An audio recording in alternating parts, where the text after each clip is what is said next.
Bonjour à toutes et à tous et bienvenue à cette 32e édition du Forum de l'économie vaudoise. 32 éditions, oui, autant dire qu'on a eu un peu le temps de prendre du recul sur le présent et qu'on peut se permettre ce matin de vous parler du futur. Ce matin, on vous emmène en 2050, oui, un futur parfois redouté où vos enfants seront potentiellement vos patrons. Et vous le sentez, le petit coup de vieux là. Alors imaginez un peu, les réunions se feront en réalité virtuelle, l'énergie sera 100% renouvelable grâce au vent des Alpes et au soleil de Lavaux. Et s'il pleut comme cette semaine, eh bien c'est pas grave, votre frigo intelligent vous commandera automatiquement 1 kilo de chocolat pour vous remonter le moral. Et les voitures voleront peut-être en rond au-dessus de Lausanne, cherchant désespérément une place de parc au centre-ville. Et oui, beaucoup de choses peuvent se passer en 25 ans. Alors, dans ce monde qui change à toute allure, comment assurer la réussite de votre entreprise? Comment éviter de devenir ce gars qui a parié sur le Betamax, sur Kodak, sur Nokia ou sur le métaverse? Bref, comment éviter les flops monumentaux? Vous allez voir ce matin qu'il n'y a pas un seul futur possible, mais plusieurs. Certains très enthousiasmants, portés par l'innovation, la durabilité, l'audace. D'autres qui font un peu moins envie, vous allez l'entendre. Alors, est-ce qu'il faut paniquer, se réjouir, se calfeutrer dans un bunker? Probablement un peu détroit, parce que le futur, ce n'est pas un décor de cinéma, mesdames, messieurs, mais c'est un chantier que nous allons construire ensemble. J'appelle donc sur cette scène le maître d'œuvre de cette 32e édition à la tête de la Fédération patronale vaudoise qui préside le forum cette année, Stéphane Krebs. La scène est à vous.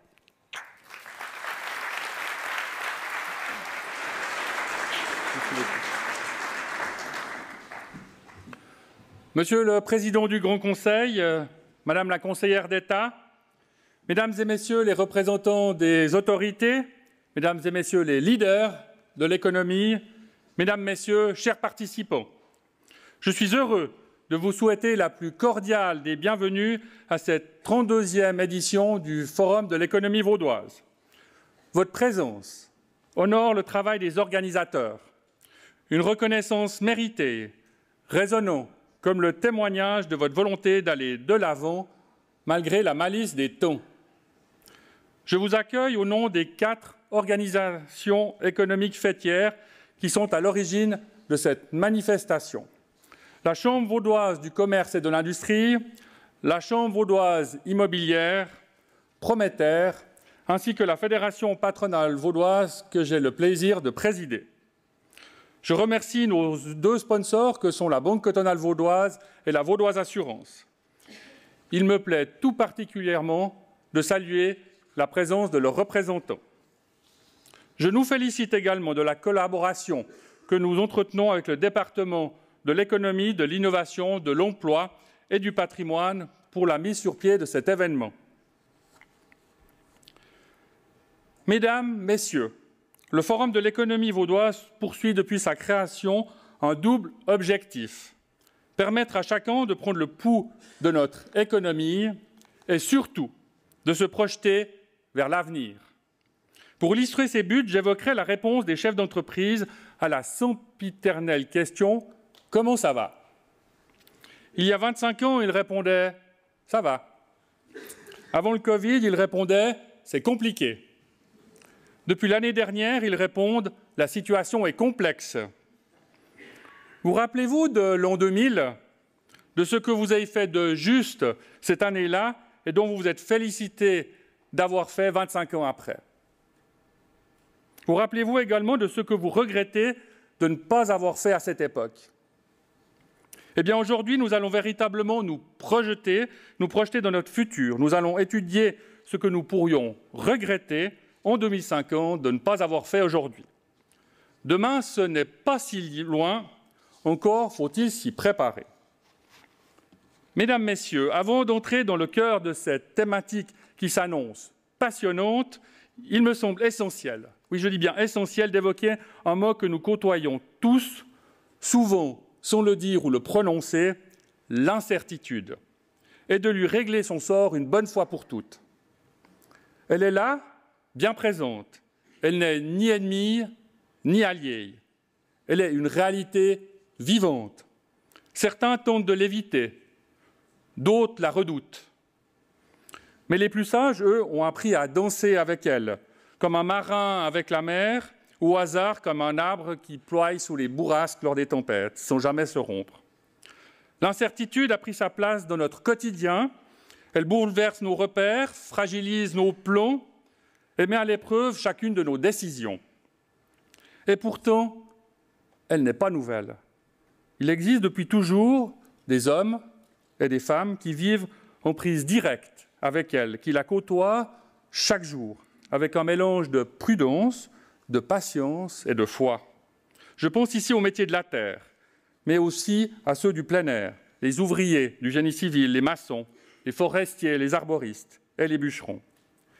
Mais plus encore à nos paysans, agriculteurs, éleveurs, vignerons, maraîchers, arboriculteurs et bien d'autres encore. Tous ces métiers où la météo n'est pas un détail, mais une réalité décisive, eux n'ont jamais connu la certitude. Ils avancent avec le ciel, la saison, le sol, en espérant qu'il soit bleu, clément et fertile. Mais la réalité, souvent, on décide autrement. Alors ils observent, ils ajustent, ils testent, ils décident, sans garantie absolue, mais avec confiance. Travailler ainsi impose une posture rare. L'humilité face à plus grand que soi, l'enthousiasme face au doute, la passion face au désarroi, la patience face à l'imprévisible, la prudence face à l'instabilité et surtout l'écoute des signaux faibles permettant d'anticiper. Et comme si cela ne suffisait pas, il leur faut désormais composer avec les accords commerciaux internationaux et la concurrence déloyale. Leur force pour survivre, malgré l'irrégularité des récoltes, l'amoindrissement des marges, la pression du marché et la disparition des collègues, la passion, l'opiniâtreté, la résilience, quoi qu'il advienne, et la satisfaction de voir le fruit de son travail. Transmis de génération en génération, leur savoir n'est pas seulement technique, il est intuitif et même instinctif. Ils sont aussi porteurs de sens, car ils réconcilient l'humain avec l'imprévisible, dans une époque où cela devient une compétence stratégique. Dans un monde traversé par une incertitude devenue chronique, ces femmes et ces hommes nous rappellent une vérité fondamentale. Ce ne sont pas les plus puissants ni les plus solides qui avancent durablement, mais les plus lucides qui voient clair sans certitude, les plus souples qui plient sans rompre, les plus confiants qui agissent sans savoir, les plus humbles qui choisissent avec justesse. Et surtout, ceux dont la présence reste humaine, même au cœur du doute. Nous allons à présent nous projeter dans notre futur et étudier ce que nous pourrions regretter en 2050 de ne pas avoir fait aujourd'hui. Demain, ce n'est pas si loin, encore faut-il s'y préparer. C'est donc dans ce contexte d'incertitude, mais également d'enjeux et d'opportunités nouvelles que je me réjouis avec vous d'entendre nos orateurs de ce jour. Je les remercie de leur présence et de leurs belles contributions. Et surtout, je souhaite à chacune et chacun d'entre vous une excellente matinée, des plus intéressantes, je dirais même stimulantes. J'ai à présent le grand honneur, l'immense privilège et la joie non moins dissimulée de passer la parole à Madame la conseillère d'État Isabelle Moret, chef du département de l'économie, de l'innovation, de l'emploi et du patrimoine. Je vous remercie pour votre attention.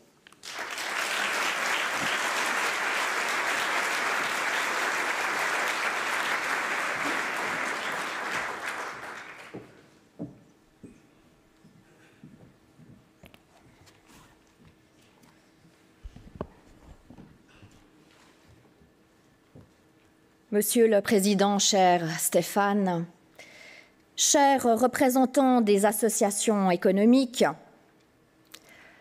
chers partenaires, le monde que nous connaissions il y a 5 ans encore, juste avant le Covid, ce monde n'existe plus. Nous entrons dans une nouvelle ère au pas de charge. Tout bouge à une vitesse folle et chaotique. notre manière de vivre ensemble, de communiquer, de commercer, notre façon de faire de la politique, de nous défendre. Nos repères d'alors sont bouleversés. Les règles du jeu changent. Et que fait la Suisse? Rien. Ou, pour être plus précise, rien de nouveau.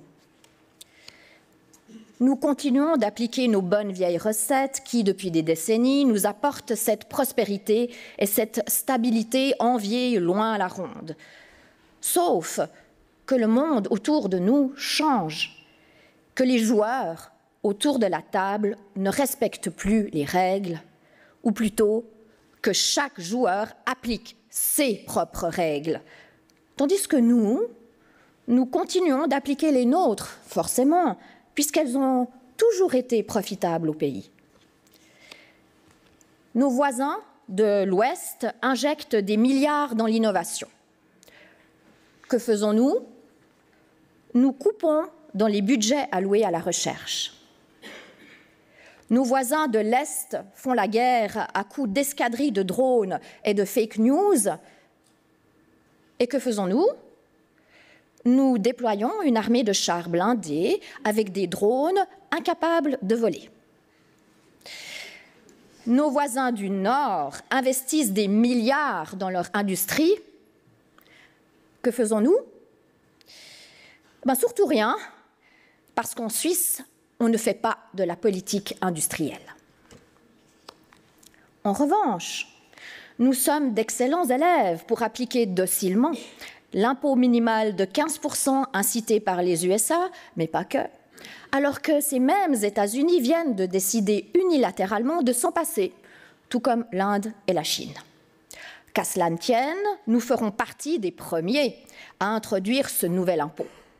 Et tant pis si ces multinationales pourvoyeuses de fortes rentrées fiscales finiront aussi par partir sous des cieux fiscaux plus cléments et plus imaginatifs. Pas forcément loin d'ailleurs, même si Singapour leur tend les bras, Bâle ou Lucerne ont déjà déployé le grand jeu à coups de centaines de millions pour les attirer. Parce que c'est ça aussi, la Suisse, une concurrence intercantonale acharnée, histoire de pimenter l'autre concurrence la plus dangereuse, celle à l'international.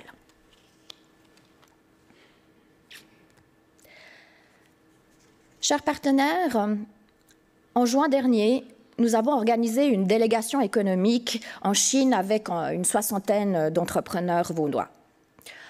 En 6 jours, nous avons visité des parcs d'innovation, des entreprises chinoises, suisses et vaudoises, actives dans la durabilité, les télécommunications, le médical, la robotique ou la fabrication de pièces détachées.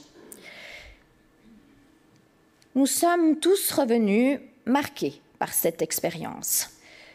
Certains d'entre nous même effrayés face à la puissance de cette nation, sa créativité, sa rapidité d'action et désormais sa capacité d'innovation et sa fiabilité. On va crever. C'est ce que m'a dit doucement un entrepreneur totalement désabusé lorsqu'il a réalisé la force de frappe de ses concurrents chinois. Alors, que lui répondre? Oui, bien sûr, le Swiss Made vaut encore son pesant d'or. Il fait encore rêver. Il est encore gage de très haute qualité. Encore faut-il avoir les moyens de le produire lorsque les prix de l'énergie explosent, le franc fort atteint des sommets et les tarifs vous giflent. Pour la première fois depuis mon entrée en fonction, j'entends des entrepreneurs désemparés et fatigués à force de résilience. Les crises ne se succèdent plus, désormais elles se superposent.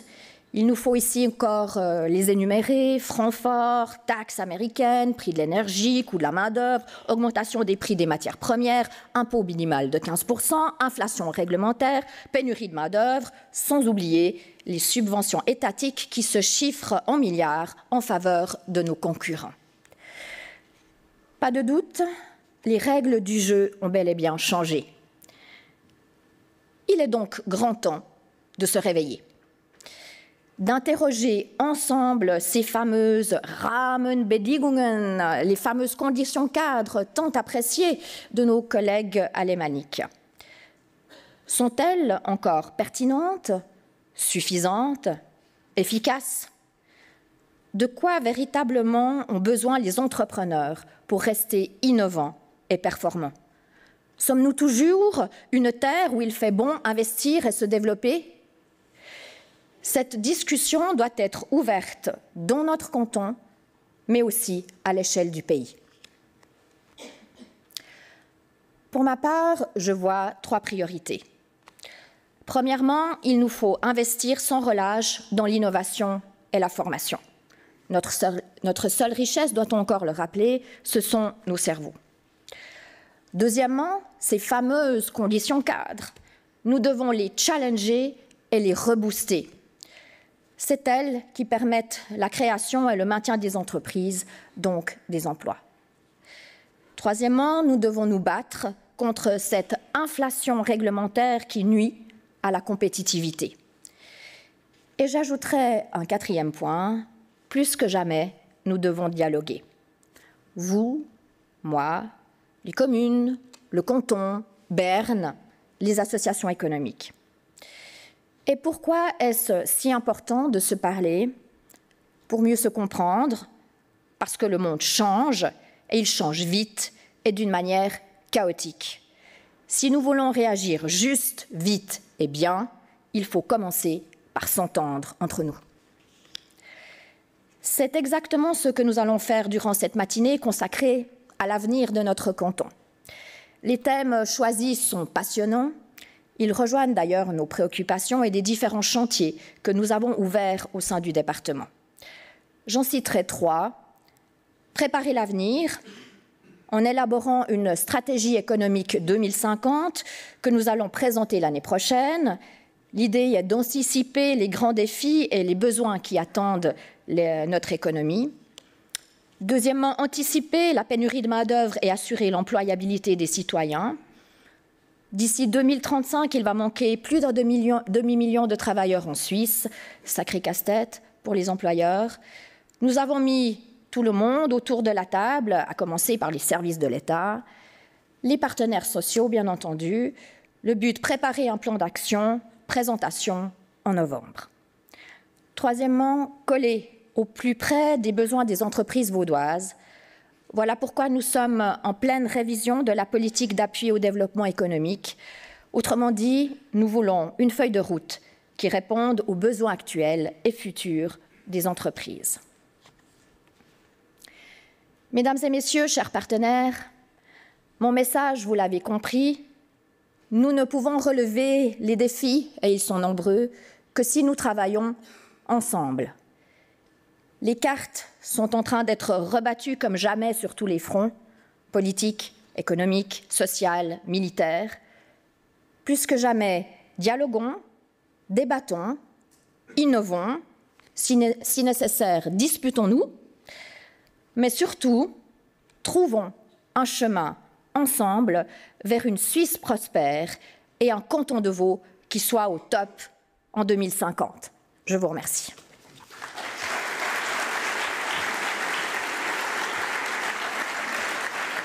Merci, Madame la conseillère d'État, merci. Je vais maintenant vous demander un nouveau petit effort d'imagination. On va imaginer le canton de Vaud dans quelques années. 2050, c'est un peu loin, on va prendre 2040. Alors, combien serons-nous? Où vivrons-nous? Quelles seront nos villes? Quels seront nos modes de vie? Pour répondre à ces différentes questions, il ne suffit pas d'avoir une boule de cristal, il faut aussi des données, des modèles et surtout beaucoup de sérieux. Carole Martin, chef de l'office statistique du canton de Vaud, en sait quelque chose. Avec son équipe, elle ne peut pas encore prédire le futur, pas encore, mais elle peut l'anticiper avec rigueur, chiffres à l'appui. Urbanisation, mobilité, climat, vieillissement de la population, pénurie de main-d'œuvre, rien n'échappe à son radar.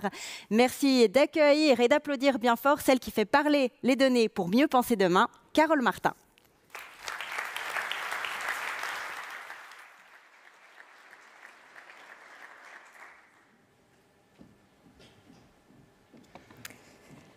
Mesdames et messieurs, bonjour. Je suis ravie de participer à cette matinée tournée vers l'avenir, où comment les entreprises peuvent se préparer pour 2050.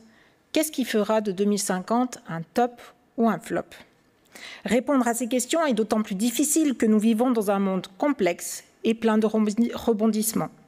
Certaines réalités actuelles sont prises pour des acquis, alors que quelques éléments déclencheurs peuvent changer la donne.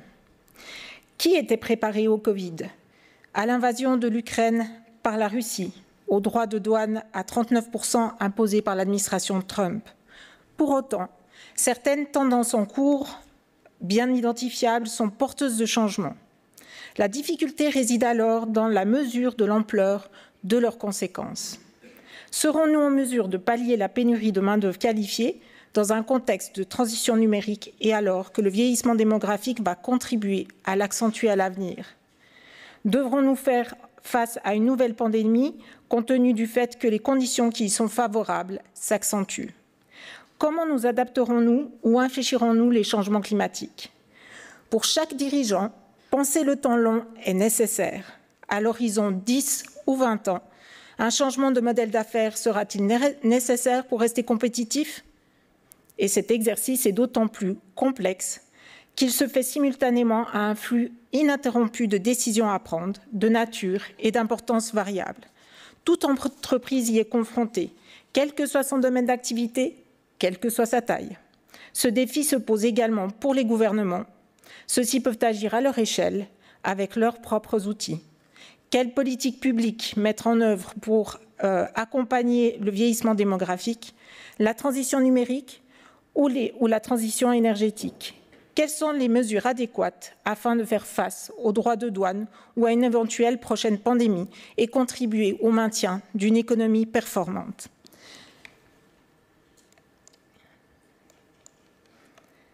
La prospective est l'un des outils utilisés par l'État de Vaud afin de penser le temps long et se projeter dans un monde de demain qui peut différer considérablement de celui d'aujourd'hui.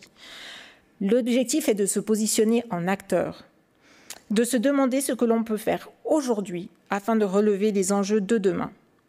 Chaque 5 ans, une étude globale est réalisée sous la conduite d'une commission ad hoc afin de nourrir les réflexions menant à l'établissement du programme de législature. Le programme de législature est le document stratégique du Conseil d'État qui décrit ses objectifs et ses priorités pour la durée du mandat. Elle sert de boussole à l'action politique et administrative. L'objectif de l'exercice de prospective est de se donner l'opportunité de prendre de la hauteur et de penser des solutions cohérentes plutôt que de réfléchir à chaque question séparément. En effet, des champs de tension apparaissent. L'accès à la main-d'œuvre étrangère permet le développement économique et alimente la croissance démographique.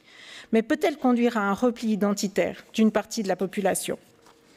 Comment à la fois accompagner la croissance démographique par le développement des infrastructures et préserver les espaces naturels? J'ai été invitée aujourd'hui afin de vous parler de l'avenir de notre canton. Je présenterai les résultats de l'étude prospective du dernier exercice intitulé Vaud 2040 et qui a alimenté le programme de législature 2022-2027.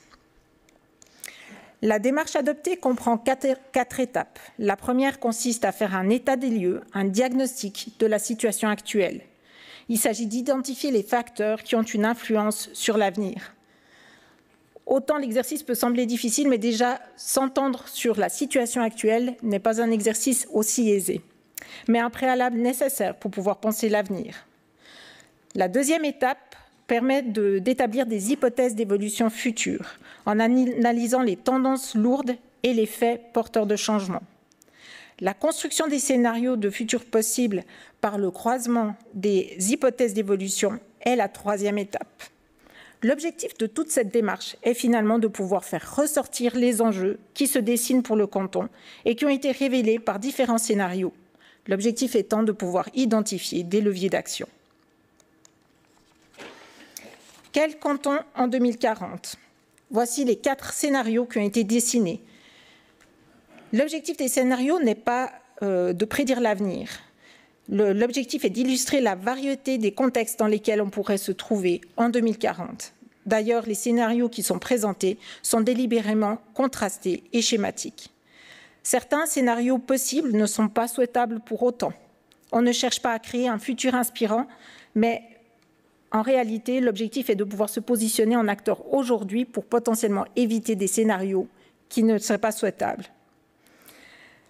Le futur empruntera vraisemblablement des réalités aux différents scénarios. Dans le rapport, on présente un cheminement entre 2020 et 2040, puis une situation en 2040, afin de bien pouvoir expliciter ce qui peut conduire à une situation très différente de celle d'aujourd'hui.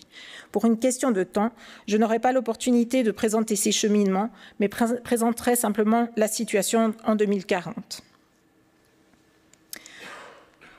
Le premier scénario, vers une société pleine de contradictions. Il s'agit du scénario qui poursuit les tendances actuelles et où on veut tout et son contraire. En 2040, la population est concernée par la cause climatique sans pour autant être prêt à faire évoluer les modes de vie et les pratiques.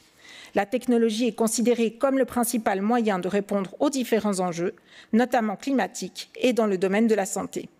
La croissance économique vaudoise se poursuit et a pour effet de stimuler la croissance démographique, ce qui permet de répondre aux besoins de main-d'œuvre. Le canton compte 950 000 habitants en 2040, soit 94 000 personnes de plus qu'aujourd'hui.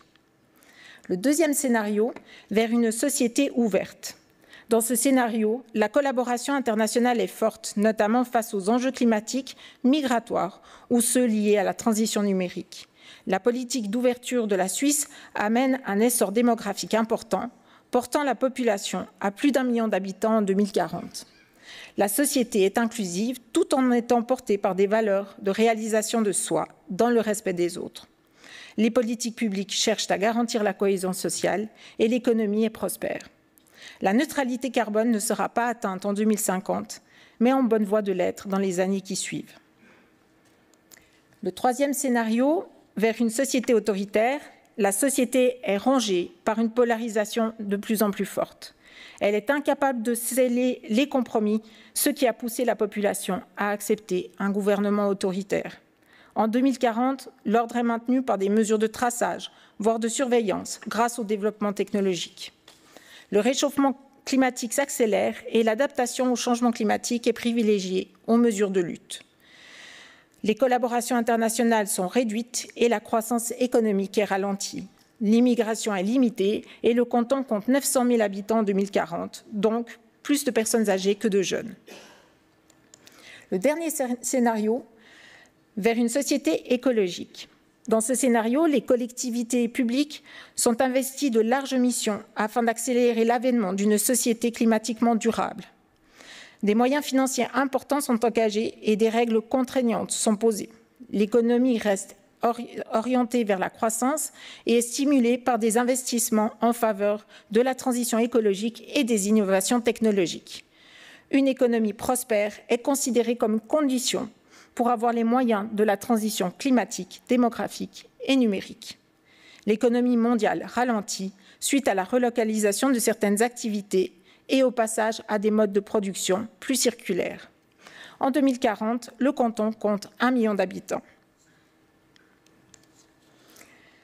Comme énoncé précédemment, les scénarios démontrent que l'avenir n'est pas tout tracé et font ressortir des enjeux et des leviers d'action.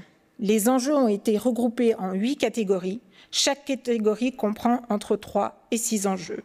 Je vais présenter un choix d'enjeux dans 3 domaines que sont l'économie, le numérique et la dépendance envers l'extérieur. Dans le domaine de l'économie, le premier enjeu, comme l'a relevé tout à l'heure Madame Moret, est de créer des conditions cadres favorables. La notion de conditions cadres est assez vaste et s'étend de la stabilité, la prévisibilité des affaires à une fiscalité concurrentielle, en passant par la mise à disposition d'infrastructures de mobilité, de communication performantes. Différents enjeux peuvent être relevés. Préserver l'accès au marché européen.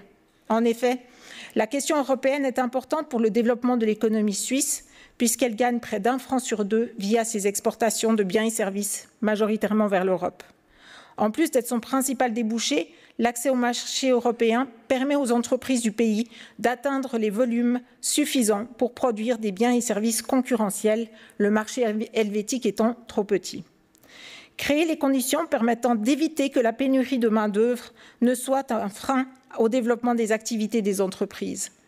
À l'avenir, la question sera d'autant plus vive que la population active vaudoise diminuerait sans un apport migratoire ou frontalier. Un autre enjeu consiste au maintien de la diversité économique et le développement régional équilibré. L'économie vaudoise est équilibrée puisque sa structure n'est pas dominée par une ou deux branches particulières. Un tel équilibre a pour avantage d'éviter d'être frappé de plein fouet en cas d'effondrement d'un secteur dominant. En outre, il y a un enjeu à assurer un développement régional équilibré afin de favoriser la cohésion cantonale. Dans le domaine du numérique, il y a un enjeu à favoriser le transfert technologique. Dans un contexte mondialisé et marqué par des évolutions rapides, aucune économie ne peut se tenir à l'écart du progrès technologique au risque d'un décrochage. La rapidité d'adaptation est un critère de succès. La recherche est source de nouvelles idées, de technologies et de solutions. Elle est fondamentale pour la compétitivité des entreprises vaudoises, l'efficacité des collectivités publiques et le renouvellement du tissu économique. Mais pour que l'économie vaudoise puisse en profiter, le transfert de ces nouvelles connaissances au monde entrepreneurial est indispensable. L'enjeu est donc de permettre aux PME, tout comme aux grandes entreprises, d'intégrer les nouvelles possibilités offertes par le numérique, que ce soit en termes de modèles d'affaires, d'organisation ou de nouveaux outils. Le transfert se réalise notamment par l'engagement de personnes formées, mais également grâce à des soutiens durant les phases d'innovation, des services de financement, d'accompagnement, de promotion, d'hébergement et de mise en réseau, ou à la participation à des projets collaboratifs entre entreprises. Adapter le contenu de la formation pour répondre aux exigences d'une économie numérisée est également un enjeu. En effet, adapter le système éducatif à tous les niveaux du primaire au tertiaire appelle une coordination entre les différents niveaux institutionnels, du niveau fédéral au niveau communal. En outre, la formation gagne à être pensée tout au long du parcours de vie, notamment afin de suivre les évolutions rapides et constantes sur le marché du travail. Dans le domaine de la dépendance envers l'extérieur, un des enjeux est la diversification des pays fournisseurs et la garantie de la libre circulation des marchandises. La dépendance d'approvisionnement d'un territoire provient notamment de son besoin de matières premières ou encore d'énergie. De plus, la prospérité du canton dépend de la forte intégration dans l'économie mondiale de ses processus de production. En effet, plus de la moitié des marchandises échangées font l'objet d'une transformation ultérieure à l'importation ou à l'exportation dans le pays cible. Autrement dit, l'économie suisse est fortement active dans la fabrication de produits intermédiaires. De même, environ un quart des services exportés s'acheminent vers un traitement ultérieur, alors que les produits finaux exportés depuis la Suisse ne sont que très rarement composés de matières premières extraites dans le pays. Enfin, il existe une dépendance économique du pays liée aux débouchés. Autant les diversifier. En conclusion, on peut relever que les différents enjeux sont interconnectés. Des événements survenant dans un domaine peuvent entraîner des répercussions sur plusieurs autres domaines. Conformément au mandat, le travail présenté ne va pas jusqu'à formuler des mesures concrètes. Il se contente de signaler des leviers d'action susceptibles de répondre aux enjeux soulevés. Assurément, la société devra opérer des choix et des arbitrages pour répondre aux enjeux identifiés, notamment des arbitrages financiers. On relève également que le degré de confiance à l'égard de la capacité d'action des autorités jouera un rôle central. Cette étude a été réalisée pour répondre spécifiquement aux besoins d'anticipation de l'État de Vaud en tant qu'acteur. Pour autant, ces résultats peuvent être utilisés par d'autres parties prenantes de la société vaudoise, car elle permet notamment de mettre en évidence des tendances en cours et des enjeux qui les concernent. Ce travail a notamment été utilisé par Viva Vaud, initiative qui a pour but de catalyser la transition vers un avenir économiquement durable dans le cadre d'ateliers avec les PME afin de penser le futur. Les illustrations des scénarios ont d'ailleurs été réalisées dans ce contexte.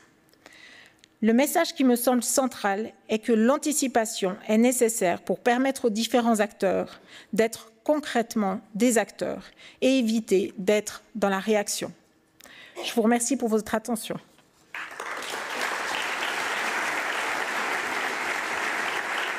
Merci Carole Martin, et vous restez sur scène parce que j'ai quelques questions à vous poser. L'étude que vous venez de nous présenter, elle date de 2022. Vous l'avez publiée en 2022. Depuis, il s'est passé beaucoup de choses. Donald Trump, pour ne citer que lui.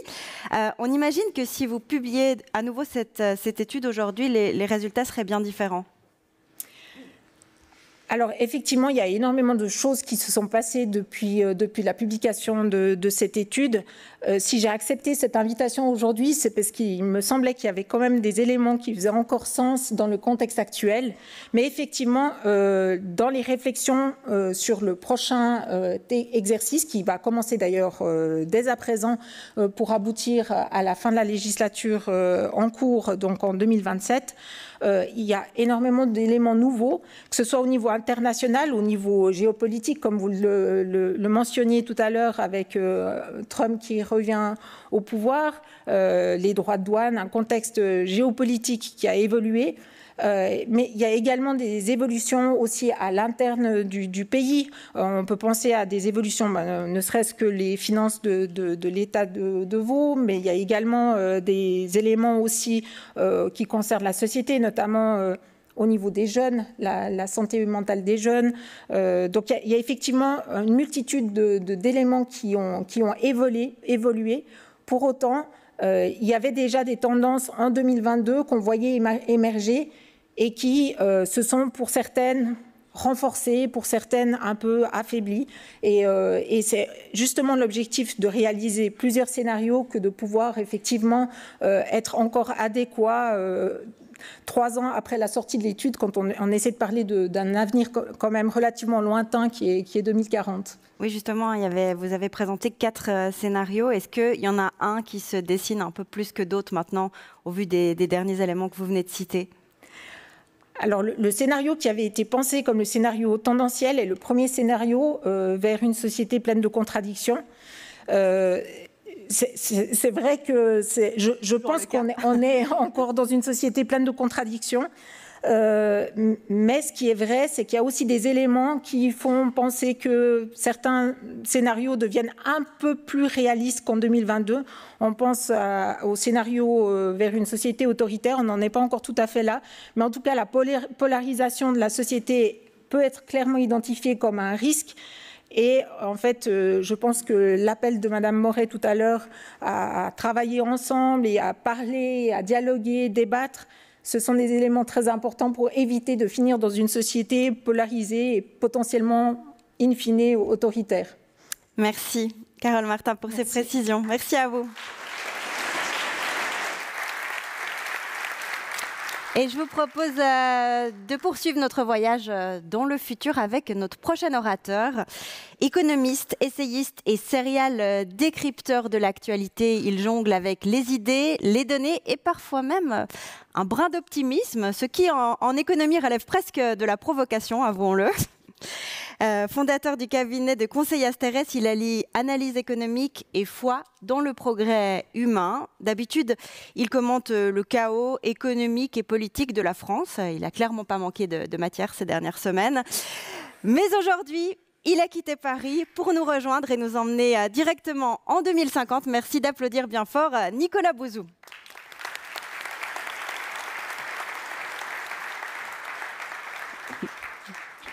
Oui, oui.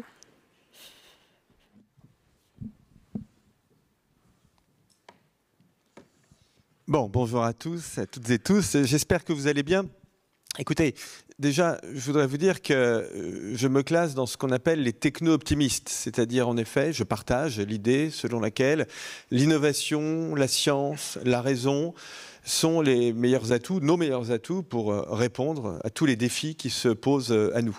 Alors, ce techno-optimisme est quelque chose qui n'est peut-être pas très à la mode dans les sphères intellectuelles, mais je pense que ça ne relève pas de l'optimisme, c'est plus grave que ça. Je pense que ça relève de l'analyse et d'une analyse historique. C'est-à-dire que quand vous regardez l'histoire du monde, l'histoire de l'humanité, pour être plus précis, vous voyez qu'en réalité, au fur et à mesure du temps, au fur et à mesure des siècles, ce qui nous a permis de nous arracher aux pandémies, ce qui nous a permis de nous arracher à la malnutrition, ce qui a permis à certains pays de s'arracher de la grande pauvreté, au fond, c'est l'intelligence et l'innovation technologique bien utilisées. Et donc, je pense qu'il faut avoir cette foi dans la technologie en se disant bien que pour l'espèce humaine, et je m'appuie là sur les écrits d'un très grand philosophe contemporain, malheureusement pas très connu, un philosophe espagnol qui s'appelle Fernando Savater, pour l'humanité, il n'y a rien de plus naturel que la technologie. C'est-à-dire que l'idée que j'entends souvent dans les médias qui consiste à opposer l'humain et l'innovation technologique est un contresens. Puisque, en réalité, la nature humaine l'a toujours poussé, des silex à l'informatique quantique, à innover dans le domaine technologique. Et donc, à la grande différence d'autres espèces qui n'ont pas besoin d'innover, parce que les oiseaux n'ont pas besoin d'avions, les tigres n'ont pas besoin de motos, les animaux, finalement, ont été le résultat d'un processus biologique, évolutionniste plus abouti que l'humain, qui ne court pas vite, qui n'est pas endurant, qui ne peut pas voler, qui ne peut pas tuer un ennemi avec ses dents. Principe en tout cas, sauf motivation tout à fait exceptionnelle, mais enfin bon, voilà. Donc en réalité, notre condition fait que nous sommes obligés à innover. Et la bonne nouvelle, et je te dis, ça n'est pas de l'optimisme, parce que si c'était de l'optimisme, ce serait une question d'humeur. Et l'optimisme est aussi bête que le pessimisme, si vous voulez. Donc, c'est pas ça. Non, c'est qu'aujourd'hui, nous sommes très clairement dans une vague d'innovation. Ça, je pense qu'on peut en convenir, qui est tout à fait spectaculaire. Une vague d'innovation schumpeterienne, comme disent les économistes, avec le numérique, les biotechnologies, la robotique, l'intelligence artificielle. Je vais y venir dans quelques instants. Et cette vague d'innovation est un outil, ça n'est rien de plus, mais c'est déjà colossal, un outil pour faire en sorte que le monde, en 2050, ce qui est bien notre sujet de ce matin, soit beaucoup plus vivable et plus civilisé que le monde d'aujourd'hui. Alors, je vois bien les problèmes. Je ne suis pas naïf, ils sont nombreux.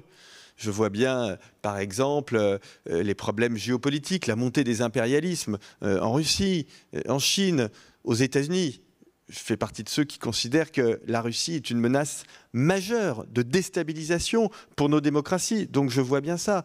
Je fais partie de ceux qui considèrent que l'administration Trump est entrée dans une forme d'impérialisme, et vous êtes bien placé pour le savoir en Suisse sur les sujets de commerce international, dont on parlera sans doute ce matin, ce qui est une violation en réalité du droit international. Je m'étonne d'ailleurs qu'on ne s'en étonne pas plus et qu'on évoque toujours les conséquences économiques en oubliant de dire que ces méthodes sont, pardonnez-moi de vous le dire comme je le pense, des méthodes de voyous, des méthodes qui consistent à dénoncer les traités tels qu'ils ont été signés. Donc, je vois bien cette montée des impérialismes, je vois bien le problème climatique, bien évidemment, du réchauffement climatique, même si je pense, et j'y viendrai dans un instant, qu'en réalité, nous agissons déjà collectivement beaucoup contre ce problème, même si ça n'est pas suffisant.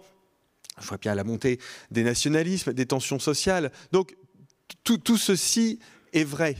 Mais en même temps, quand vous regardez les médias, en Suisse ou en France, mais c'est vrai dans tous les autres pays occidentaux, en réalité, ça n'est pas propre à nos deux pays, je suis quand même frappé de voir qu'on parle toujours de ce qui ne va pas et jamais de ce qui s'améliore.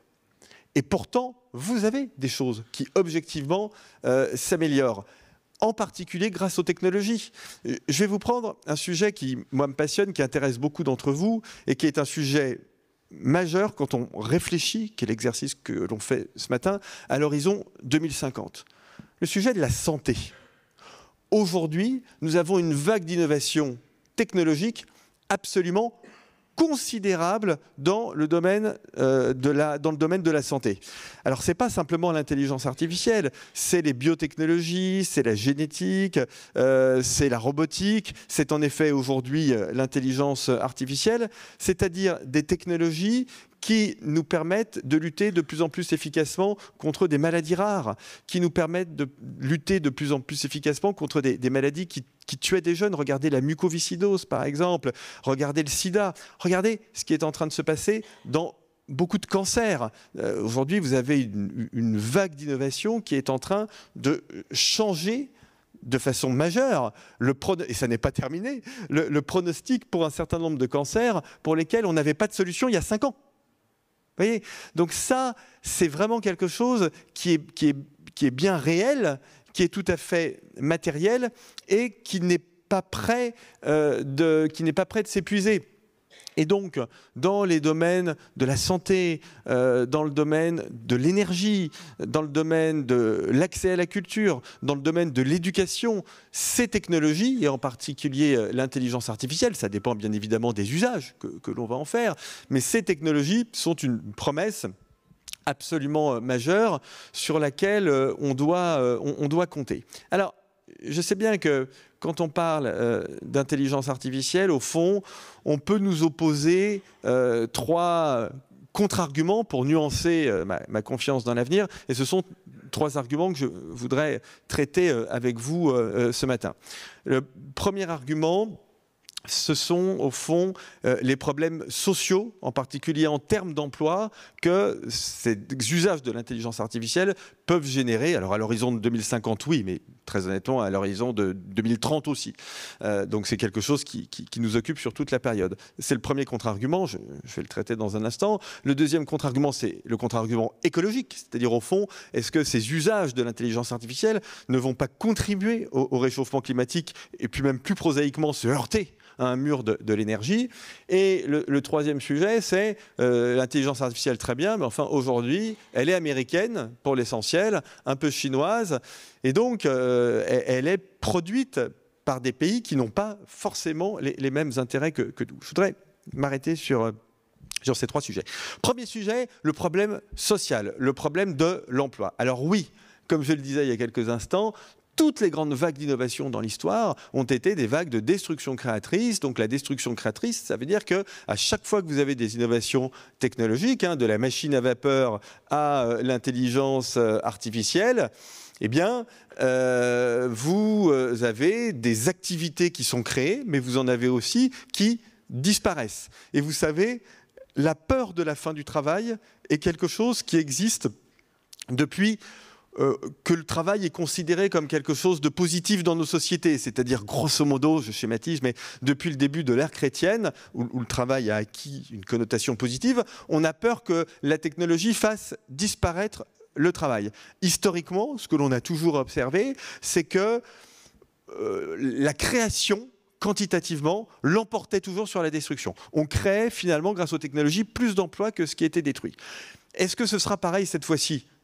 On n'en sait rien, je vais être tout à fait honnête avec vous. Ça s'est toujours produit comme ça par le passé. Est-ce que ce sera vrai ce coup-ci ? C'est très difficile à dire. En revanche, ce que je peux vous dire, et ça c'est très important, c'est qu'on dispose déjà aujourd'hui d'études qui nous donnent des indications sur l'impact de l'intelligence artificielle sur le marché du travail. Et ça c'est très important parce que ce sont des résultats qui sont encore peu connus.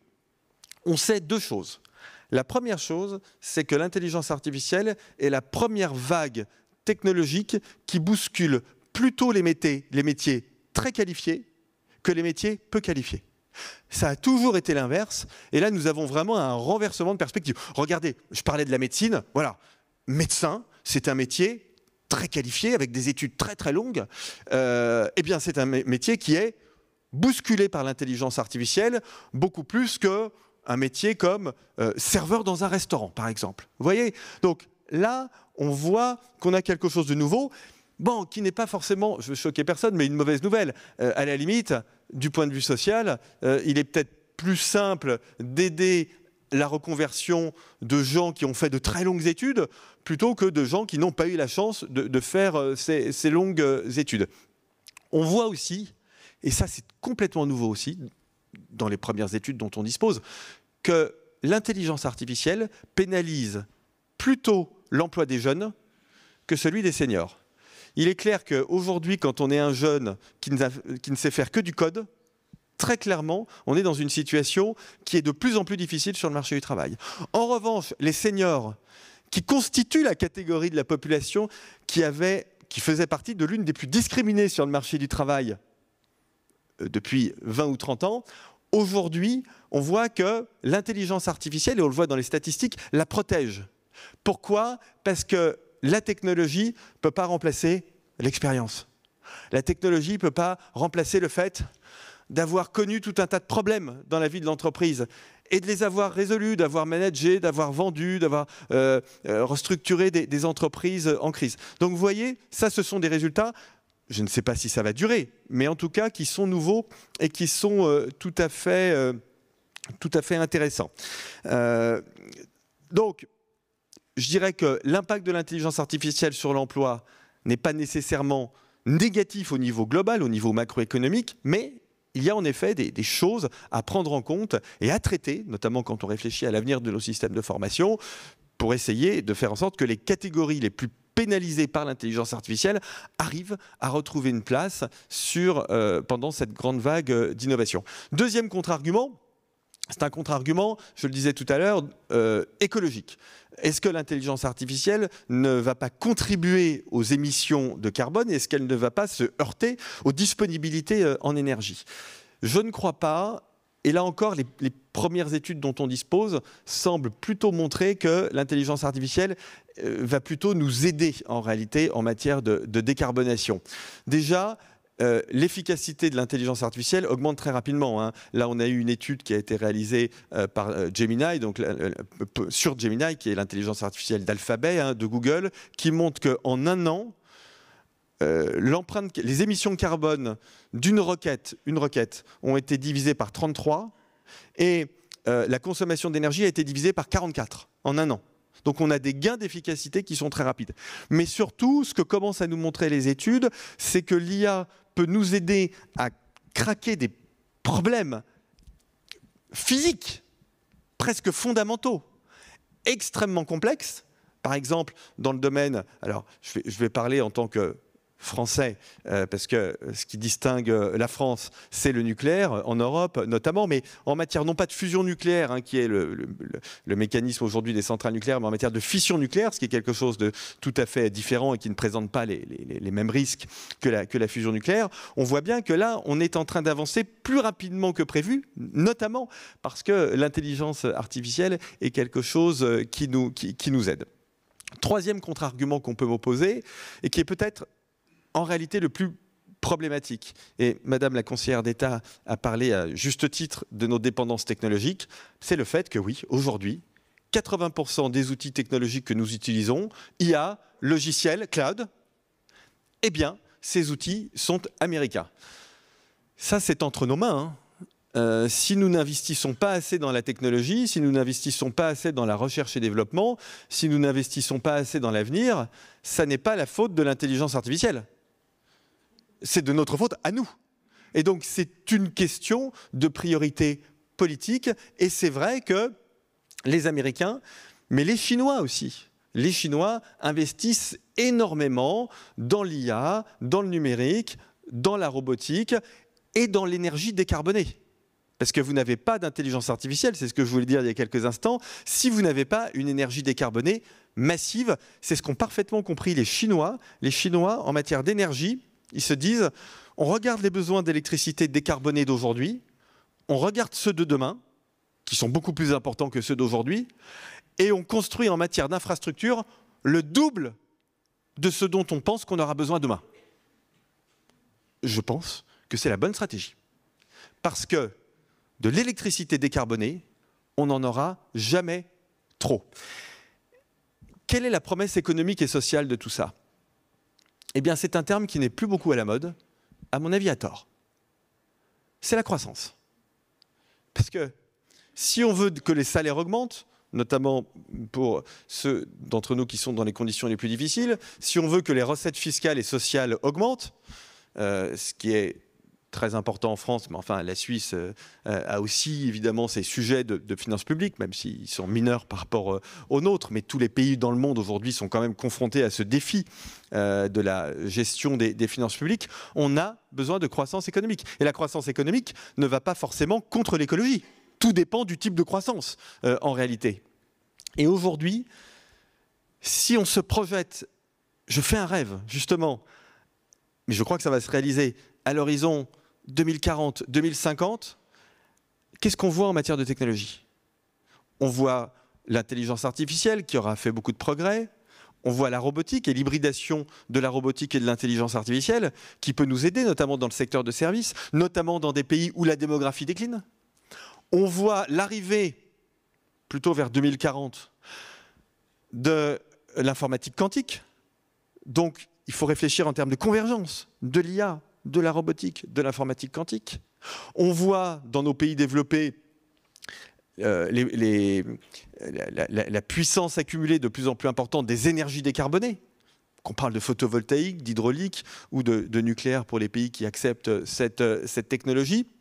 Et donc on peut se dire qu'en réalité, la croissance économique, qui est faible aujourd'hui, si la technologie suit une courbe exponentielle, et c'est ce que nous montrent déjà un certain nombre de simulations, la croissance, elle peut passer à 3% par an, 5% par an, 10% par an. Des territoires inconnus pour la Suisse ou pour la France. C'est quelque chose qui est tout à fait possible. 10% de croissance par an, de croissance économique par an, ça veut dire que les débats sur les finances publiques, vous les oubliez. Alors pour vous, ce n'est pas très important, mais pour moi, ce sera un soulagement. Mais ça veut dire aussi, et je termine là-dessus, mais ça fait référence à quelque chose qui a été dit tout à l'heure, si vous avez 10% de croissance par an, ça veut dire que le problème intergénérationnel, ça n'est plus les seniors prennent trop de place dans notre société et les jeunes pas assez. Le vrai problème intergénérationnel, c'est les jeunes s'enrichissent tellement vite par rapport aux moins jeunes qu'en réalité, l'injustice, c'est l'enrichissement trop rapide des jeunes par rapport aux autres. Renversement complet par rapport à nos débats d'aujourd'hui. Et donc vous voyez, tout ceci n'est pas de l'optimisme. Je pense que tout ceci peut se produire. Ceux qui ne voient que le verre à moitié vide, ça n'est pas un problème de lucidité.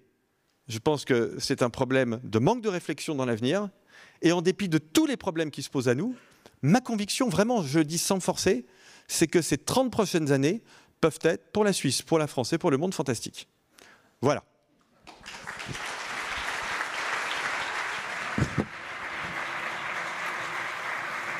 Merci Nicolas Bouzou. Et vous restez sur scène avec moi parce que j'ai très envie de vous poser plein de questions, mais je vais me retenir parce que vous participez à la table ronde tout à l'heure. Peut-être juste une petite question. Est-ce que vous connaissez Miley Cyrus ? Alors, je suis un peu intarissable sur ce genre de sujet. Vous êtes peut-être mal tombé. Zut. Je suis... Alors, non, mais bien sûr, je connais. Mais l'une de mes passions dans la vie, c'est une concurrente. Allez-y. Qui est Taylor Swift. Voilà, sur laquelle j'ai beaucoup écrit et dont je suis un fan absolument transi. J'aime beaucoup Miley Cyrus. Bon, eh bien, on va s'intéresser... Que j'ai rencontré, figurez-vous. Eh bien, vous avez bien de la chance. Il y a 10 ou 15 ans sur un plateau de télévision français. Alors, ce qui va suivre, on va peut-être vous inspirer puisqu'on va s'intéresser, on va découvrir un jeune prodige vaudois de la musique. Il a 15 ans et avec son violoncelle, il va nous emmener dans son univers et il a choisi de nous jouer un morceau de Miley Cyrus. Fantastique. Devinez lequel? Non, je sais pas. Alors, vous n'êtes pas aussi incollable que Flowers de Miley Cyrus, oui, parce que... quand on a de l'audace, on mélange les genres et ça fait des étincelles. Flowers avec les arrangements de Maxime Dupéret. Merci de faire un tonnerre d'applaudissements pour Liam Chenot.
Magnifique. Liam Chenot, mesdames, messieurs, on l'applaudit encore bien fort.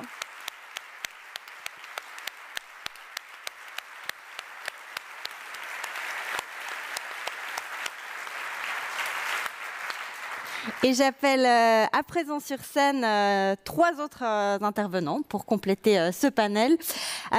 Aude Jarabo, directrice d'Agro-Impact. Vincent Kaufmann, sociologue à l'EPFL, spécialiste en mobilité. Vous vous déplacez ? Je vous fais peur ou bien ? Non, mais comme vous m'avez déjà trop vu, je veux laisser la place plus visible aux autres. Et Cédric Mühlhauser, horloger et cofondateur d'ID Watch. On va aujourd'hui parler de ce qu'il faut faire pour réussir en 2050 et à quels défis vous serez confrontés d'ici à 25 ans. On va en parler avec nos 4 invités, mais d'abord, on a décidé de poser la question à l'intelligence artificielle. On lui a demandé comment elle imaginait 2050 et vous allez voir que sa vision fait un peu froid dans le dos. Regardez. En 2050, le canton de Vaud pourrait bien se trouver face à un mur. Sa population, déjà en forte croissance, dépassera 1,1 million d'habitants, portés par un solde migratoire positif mais plus volatile, soumis aux crises internationales et aux politiques restrictives. L'emploi aura progressé d'environ 20%, mais la pénurie de main-d'œuvre qualifiée restera un frein majeur. Près de 60 000 postes pourraient rester vacants si rien ne change.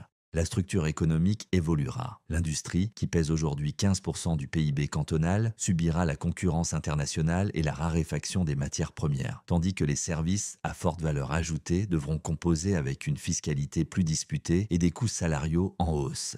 Les exportations, moteur essentiel de l'économie vaudoise, seront fragilisées par la multiplication des barrières commerciales et la volatilité monétaire. Dans un contexte de tensions géopolitiques et de pression accrue sur les infrastructures, la question s'impose. Le modèle de prospérité vaudois saura-t-il résister ou sommes-nous à l'aube d'un essoufflement irréversible ?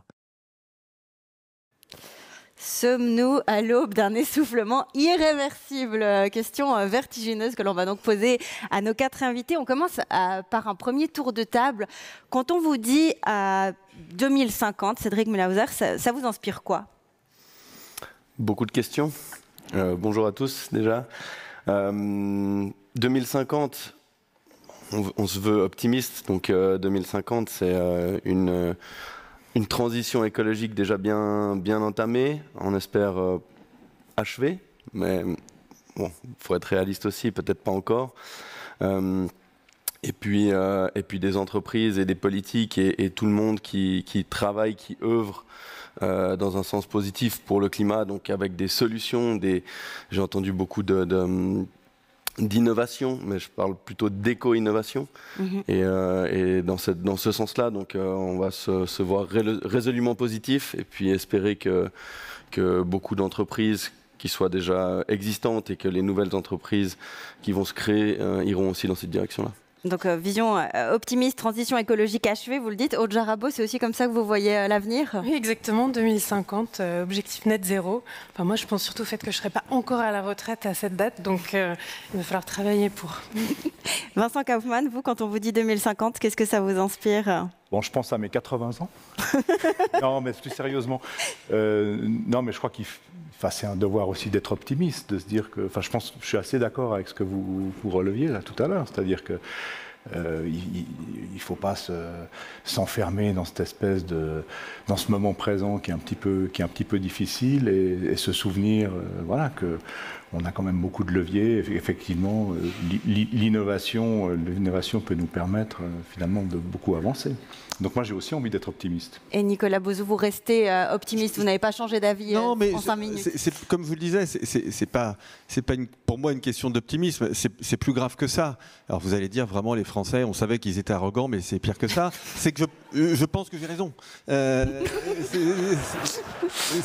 C'est-à-dire que c'est un diagnostic, et vous savez, cette idée du c'était mieux avant, et du futur sera pire. C'est quelque chose qui a toujours existé. Vous avez un livre de Lucien Gerfagnon, qui était un spécialiste de l'Antiquité, qui est décédé maintenant, qui expliquait que sous la Rome antique, l'une des grandes thématiques des discussions, c'était « Ah là là, sous la Grèce, c'était quand même beaucoup mieux !» Quelle dégradation entre Athènes et Rome. Donc c'est quelque chose qui... Et je crois que l'exercice intellectuel c'est pas de dire oh là là, tout est en train de s'effondrer, c'est horrible, etc. Parce que franchement, les problèmes, on sait qu'il y a des problèmes. C'est facile, ça. C'est facile. Ce qui est difficile, c'est de trouver des solutions. Et donc, je pense qu'un exercice intellectuel digne de ce nom, c'est pas de dire 2050, ce sera horrible, etc. C'est de se dire comment on améliore les choses du présent pour faire en sorte que pour nos enfants, c'est pas pour nous, pour nos enfants, 2050 soit un horizon très désirable. On va justement discuter des solutions dans différents domaines qui ont été abordés par l'IA juste avant, la démographie, la souveraineté alimentaire, les matières premières, la durabilité. On commence peut-être par l'aspect démographique. On a entendu tout à l'heure différents scénarios présentés par Carole Martin. Vincent Kaufmann, vous êtes sociologue à l'EPFL. Est-ce que vous pensez que le canton de Vaud va dépasser le million d'habitants d'ici 2050 ? Probablement, puis la Suisse, 10 millions d'habitants, probablement aussi. Mais heureusement, la population vieillit, on a besoin de main-d'œuvre. Je pense que, voilà, pour moi, c'est pas trop un enjeu. Je pense aussi que finalement, ça échappe assez largement aux politiques locales. Ça, c'est peut-être quelque chose qu'il faut quand même relever. Ça dépend beaucoup de facteurs exogènes liés à la géopolitique. Enfin, ça a été un petit peu relevé de différentes manières déjà ce matin. Ça dépend aussi du vieillissement de la population. Voilà, c'est lié peut-être aussi à un certain nombre de votations en Suisse. C'est clair que si on ne s'associe pas à l'Union européenne, il y a une votation prévue en 2027 là, sur les accords institutionnels, ça changera la donne par rapport à ça. Et la votation sur l'initiative de l'UDC. Voilà, tout à fait. La Suisse à 10 millions d'habitants. Mais on est dans quelque chose qui est complètement paradoxal, c'est-à-dire qu'en fait, on a besoin de main-d'œuvre, on a besoin de gens qui sont qualifiés, on a besoin de cette croissance de la population, je pense. Toute la question, c'est plutôt où ces gens vivent, qui ils sont et comment finalement ça s'agence. À toute une série de problématiques économiques et sociales. Vous parliez de ce spectre de la pénurie de main-d'œuvre. Cédric Melhauser, je me tourne vers vous. Vous êtes à la tête d'une entreprise qui produit des montres de luxe en matière recyclée. Est-ce que vous avez déjà aujourd'hui des difficultés pour recruter du personnel ou est-ce que vous craignez, est-ce que vous attendez des difficultés d'ici 2050 ? Alors aujourd'hui, c'est pas quelque chose qui nous pose problème, sachant qu'on est encore une toute petite structure et puis qu'on recrute de manière très... on grandit de manière très organique. Donc on arrive à trouver les bons profils. On travaille aussi beaucoup avec des stagiaires, des écoles, de très bonnes écoles qu'on a en Suisse. Donc je pense que la formation, c'est un des piliers qui est essentiel et qui va nous permettre de continuer à nous démarquer au niveau du Swiss Made, au niveau de la reconnaissance de l'industrie suisse. Et j'ai pas forcément de crainte sur une pénurie de main-d'œuvre. Forcément, on aura besoin de travailleurs frontaliers. Je pense que ça, c'est une nécessité. Pour beaucoup d'industries, l'horlogerie, c'est le cas. Pour le médical, on a vu. Mais c'est pas quelque chose qui m'inquiète avec l'avancée de l'intelligence artificielle, ces choses-là. Ça va permettre aussi d'optimiser certains postes. Et aujourd'hui, c'est pas quelque chose qui me fait peur. Aude Jarabo, dans votre domaine, l'agriculture manque aussi de bras. Quelle solution pour résoudre cette tension ? Alors, il y a pour moi deux choses. On est en pleine saison des vendanges. On voit il faut des travailleurs saisonniers. Pour avoir ces travailleurs saisonniers, il faut pouvoir les rétribuer. L'agriculteur, il ne peut pas le faire s'il n'a pas une rémunération, enfin, si lui-même ne peut pas se rétribuer suffisamment, y compris pour ses collaborateurs. Alors bien sûr, l'agriculture, elle est inventive, elle va trouver des formes d'exploitation pour essayer de partager des collaborateurs, des choses comme ça. On voit aussi qu'il y a une grosse tendance qui est technologique, c'est ce que vous citiez tout à l'heure, avec des robots de traite, des machines qui permettent de remplacer aussi le travail humain. Le gros défi pour moi, c'est de pouvoir être non seulement moins dépendant de cette pénurie de main-d'œuvre, mais aussi pas dépendant à la place de plus de pétrole, par exemple. Donc c'est comment on fait pour que ces technologies en agriculture, elles soient faites avec de l'énergie renouvelable, y compris et en particulier de l'énergie qu'on peut produire sur la ferme. On le voit avec les biogaz, avec les panneaux solaires, puis on a vraiment une tendance comme ça dans l'agriculture qui est super positive. Nicolas Beauzeux, ça m'intéresse d'avoir... Je crois que l'intelligence artificielle veut réagir à ce que vous venez de dire, Aude Jarabo. Alors, on l'écoute. Madame Jarabo, L'agriculture compte beaucoup sur la main-d'œuvre étrangère. Comme la pression dans ce domaine est importante, est-ce qu'on ne devrait pas la remplacer par des robots? Ah. Vous avez compris. Est-ce qu'on peut remplacer par des robots la pénurie de main-d'œuvre?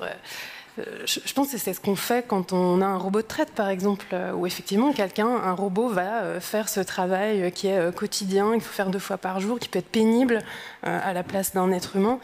Est-ce qu'il y a des robots qui sont capables d'aller ramasser des fruits dans les vergers? J'ai vu une vidéo là-dessus il n'y a pas longtemps. Est-ce que c'est souhaitable? Je ne sais pas, mais je rejoins ce que vous disiez tout à l'heure. Ça permet simplement de faire d'autres choses à la place. Mais les le robot de traite, il ne remplace pas l'agriculteur. L'agriculteur doit quand même, à la place, il a plus de temps pour surveiller ses animaux, pour faire de la prophylaxie, la santé de ses vaches, pour qu'elles vivent plus longtemps, que du coup elles émettent moins de méthane. Donc je pense que ça ne va pas remplacer le besoin de main-d'œuvre, mais ça va soulager certains travaux pénibles. Ça ne va pas remplacer le besoin de main-d'œuvre. L'économie suisse dépend aujourd'hui beaucoup de l'immigration. Or, on a beaucoup d'initiatives politiques en Suisse qui visent à limiter cette immigration. Comment est-ce qu'on gère cette tension, Nicolas Bouzou? Oui. Est-ce que c'est conciliable, ce besoin de l'économie et cette tension politique? Alors, déjà, c'est quelque chose qui est assez classique, c'est-à-dire que c'est vrai que le débat sur l'immigration, il existe en Suisse depuis longtemps, mais aujourd'hui, en fait, quand vous regardez quasiment tous les pays, la France, l'Allemagne, le Royaume-Uni, les États-Unis, vous avez cette tension, c'est-à-dire que les gens veulent du progrès économique et social, mais toutes les enquêtes d'opinion et tous les votes, pour être tout à fait franc, montrent que les gens veulent moins d'immigration. Quoi qu'on en pense. Voilà, donc ça, je veux dire, c'est quand même quelque chose qu'il faut prendre pour un acquis. Donc, je ne vois pas d'autre solution que des investissements massifs dans un certain nombre de technologies, alors qui sans doute ne peuvent pas remplacer l'humain, et c'est une bonne nouvelle, mais qui vont permettre d'augmenter la productivité dans beaucoup de secteurs. Donc dans l'industrie, c'est déjà le cas, dans l'agriculture, c'est déjà le cas. Peut-être avec les robots, je le disais tout à l'heure, ce sera demain le cas dans les services. À Berlin, par exemple, vous aviez l'un des grands salons, là, il y a quelques jours, de l'électronique grand public avec des démonstrations de robots cuisiniers, guides touristiques, vigiles, enfin tout ce que vous voulez. C'était très, très spectaculaire. Et au fond, pour ceux d'entre vous que ça intéresse, il faut regarder ce qui se passe dans les pays asiatiques, Corée, Japon, qui sont confrontés depuis plus longtemps que nous à ces problèmes, c'est-à-dire baisse de la démographie et, je schématise un peu, mais immigration zéro. Voilà, notamment au Japon, qui n'est pas du tout un pays d'immigration. Et donc, il faut voir comment ils gèrent ça. Et en réalité, ils gèrent ça par la technologie. Et c'est un autre défi de ce boom démographique attendu dans le canton de Vaud, le défi de la mobilité. Vincent Kaufmann, je me tourne vers vous. Plus de monde en Suisse, hein, ça veut dire plus de monde dans les trains, dans les bus. Vous m'avez dit que si on continue comme ça, d'ici 2030, le réseau de transport public vaudois sera saturé. 2030 déjà, c'est demain. Comment est-ce qu'on peut encore éviter cet effondrement ? Je ne sais pas si c'est un effondrement, mais bon, moi ça fait une trentaine d'années que je travaille sur ces questions de mobilité. J'avais fait ma thèse de doctorat déjà à l'EPFL sur le report modal, hein, comment essayer de favoriser l'utilisation d'autres moyens de transport que la voiture dans la vie quotidienne. C'était déjà une question d'actualité politique à l'époque. Et puis, à l'époque où j'ai fait ma thèse, puis jusqu'en 2010, en fait, c'était extrêmement difficile. C'est-à-dire qu'il y avait quand même une prédisposition à l'usage de la voiture qui était très forte dans la population. Et puis, il y a eu un retournement à partir des années 2010. Il y a un certain désamour de l'automobile qui s'est installé et qui fait... Alors, c'est peut-être... Non, c'est pas spécifique à la Suisse, mais c'est particulièrement marqué en Suisse par rapport, par exemple, à la situation qu'on peut voir en France ou en Italie. Et ça s'est traduit par le fait qu'il y a un plafonnement des trafics automobiles, et puis on a commencé à avoir une croissance de l'utilisation des transports en commun, et en particulier du train, effectivement, sur un certain nombre de tronçons, dont le tronçon Lausanne-Genève, à partir de 2030-2035, si on continue avec les taux de croissance actuels de fréquentation du train, on va arriver à saturation. Alors, qu'est-ce qu'il faut faire pour éviter cette saturation ? Alors là, je pense que... Alors, il y a toute une série de choses. Je pense qu'on peut faire d'abord peut-être analyser pourquoi il y a ce désamour de la voiture. Alors, ce qui s'est passé, c'est qu'on n'est pas tous devenus très, très écolos, mais on a des objets connectés dans nos poches. Et puis, le rapport au temps de déplacement a changé. C'est-à-dire que, et c'est particulièrement le cas, je pense, pour les jeunes générations, conduire une voiture pendant 3/4 d'heure pour aller bosser, c'est considéré désormais comme une perte de temps par beaucoup de monde. Et donc, être dans le train ou être dans les transports en commun, ça permet effectivement d'utiliser son temps de façon beaucoup plus libre. Et c'est pour ça que beaucoup de gens finalement souhaitent abandonner l'automobile. Donc il y a aussi peut-être... Ce qui est plutôt une bonne nouvelle pour la planète.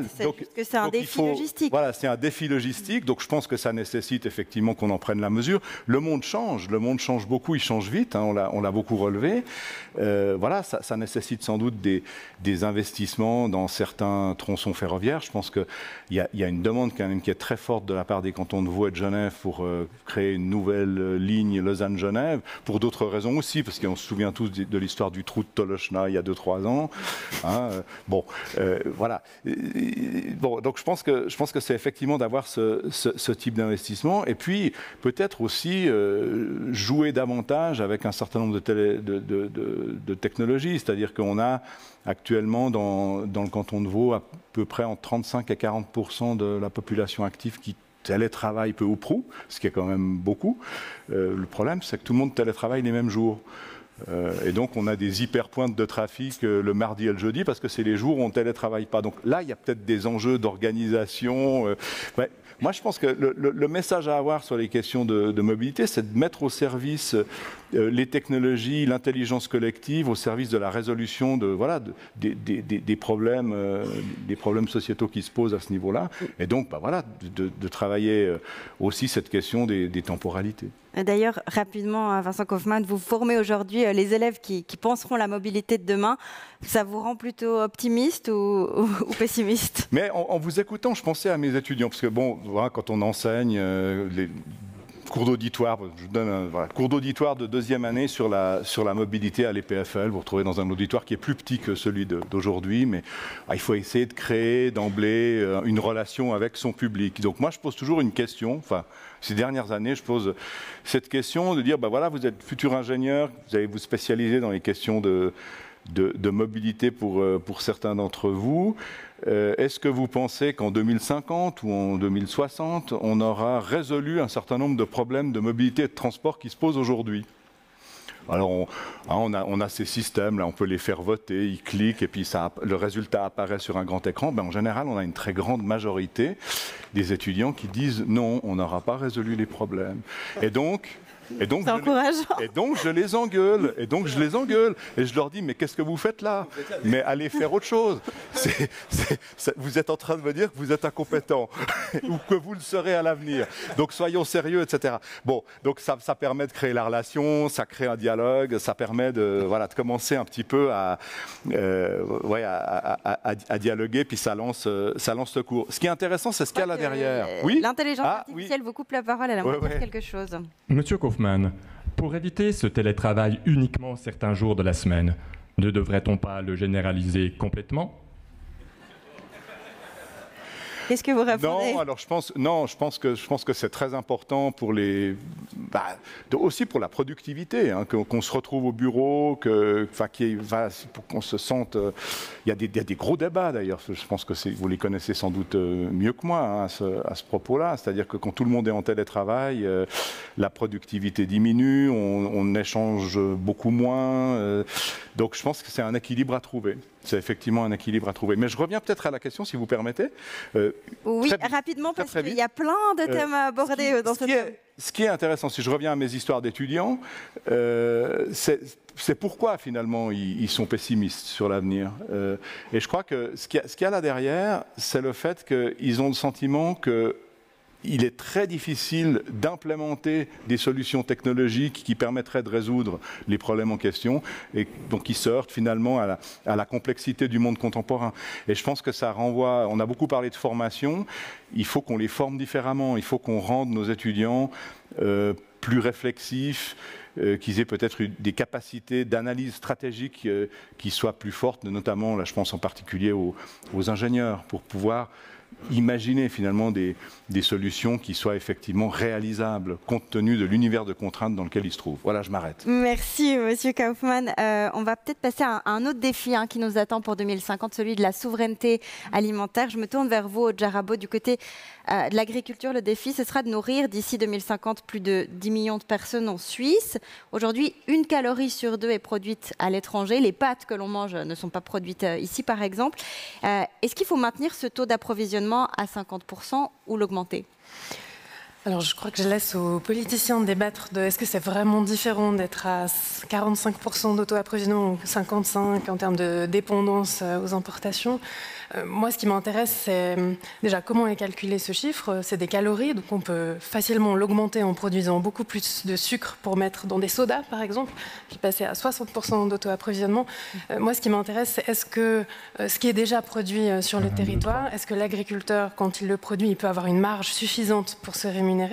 Et est-ce que ce qu'il produit, ça couvre des besoins alimentaires ?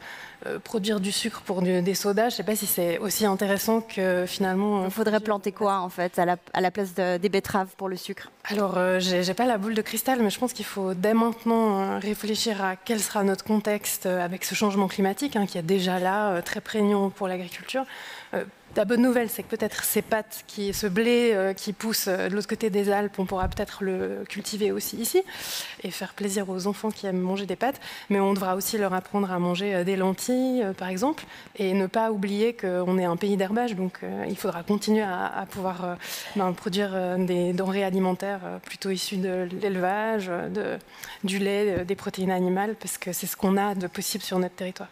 Vous avez travaillé durant 3 ans sur le plan climat vaudois. Est-ce que les politiques publiques actuelles sont suffisantes d'après vous ? C'est un vaste débat. Je pense qu'en tout cas, le canton de Vaud s'est doté d'un plan climat qui est extrêmement ambitieux. C'est parmi tous les cantons romans très avancés.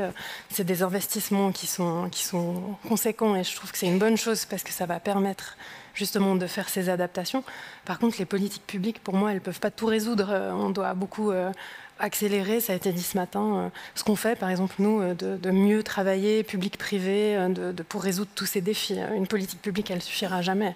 Il faut à la fois que le consommateur, les industriels agroalimentaires jouent le jeu, puis qu'on trouve des solutions ensemble. Un autre enjeu pour l'industrie, je me tourne vers vous, Cédric Mühlhauser, c'est celui de la raréfaction des matières premières. Comment est-ce que vous gérez ce défi dans votre entreprise ? Alors je dirais que pour nous, c'est un petit peu plus facile. On est une entreprise qui est née pendant le Covid et avec une vision circulaire. Donc on est la première marque de montre née de l'économie circulaire. Donc on a cet avantage-là. On a choisi de s'approvisionner en matières premières recyclées au maximum avec des matières qui sont sur notre territoire ou en tout cas dans les environnements proches avec des circuits courts, ce qui nous a permis en fait d'éviter certaines pénuries de composants qui venaient d'Asie par exemple ou d'autres continents pendant cette période-là. Aujourd'hui, nous on continue dans notre voie, mais le secteur ne subit pas de pénurie d'approvisionnement, c'est plutôt des pénuries de vente. Mais donc je pense que c'est un modèle... On va en parler tout à l'heure. c'est un modèle qui est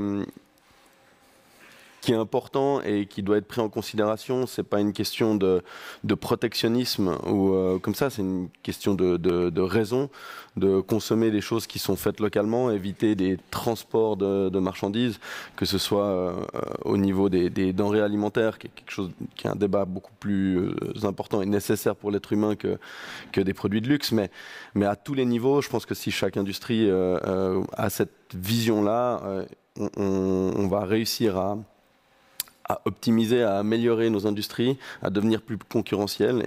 Et c'est le chemin à prendre, à mon avis, pour notre pays en tout cas, et pour tous les pays du monde. L'intelligence artificielle réagit, elle a quelque chose à vous dire, on l'écoute. Monsieur Mühlhauser, dans l'horlogerie de luxe, mais avec des matériaux recyclés, est-ce vraiment pour éviter la raréfaction des matières premières ou juste du greenwashing ?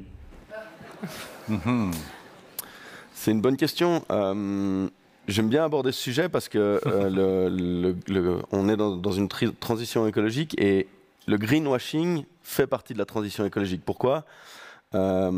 Parce que s'il y a du greenwashing, ça veut dire qu'il y a une demande. Et s'il y a une demande, c'est quand même positif, c'est que les gens, le consommateur prend conscience. Donc je ne suis pas en train de dire que le greenwashing est positif, mais je suis en train de dire que le consommateur prend conscience et commence à consommer de manière plus consciente. Ce qui fait que les entreprises qui ne font pas de greenwashing, avec les technologies aujourd'hui qu'on a pour pouvoir mettre en lumière des gens qui trichent un petit peu. Donc ces entreprises qui ne font pas de greenwashing vont prendre le devant, vont gagner des parts de marché par rapport à ceux qui font ça uniquement pour l'image. Donc, en tout cas, il a l'air content. Ouais. Il a l'air content, oui. Vincent Kaufmann, rapidement, est-ce que l'aménagement du territoire a un rôle à jouer? On parle de souveraineté alimentaire, de raréfaction des matières premières. Oui, bah certainement, certainement. Moi, il y a une vieille notion, je pense, de l'aménagement du territoire en Suisse qu'on a un petit peu oubliée, hein, la notion de décentralisation concentrée. C'était le mantra dans les années 70 quand on a lancé les politiques d'aménagement. C'était vraiment l'idée que finalement l'aménagement du territoire, il doit permettre un développement équilibré des territoires, y compris des petits centres. Et je pense que pour le canton de Vaud, c'est particulièrement important de revenir à ce type de politique. Le canton de Vaud, c'est un canton avec un tissu de petites villes et de bourgs qui constituent finalement l'armature du canton, plus qu'une logique métropolitaine centralisatrice, sur laquelle on s'est peut-être un peu trop focalisé ces dernières années. Et je pense que voilà, c'est un élément qui est très important. Le sol, c'est une ressource rare en Suisse.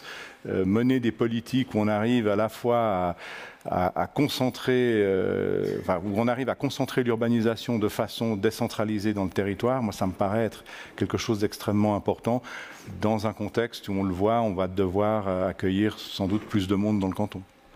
Et impossible d'aborder cette table ronde sans parler du contexte actuel avec ce dernier coup de massue pour l'économie suisse, des taxes de 39% imposées par Donald Trump sur les exportations suisses.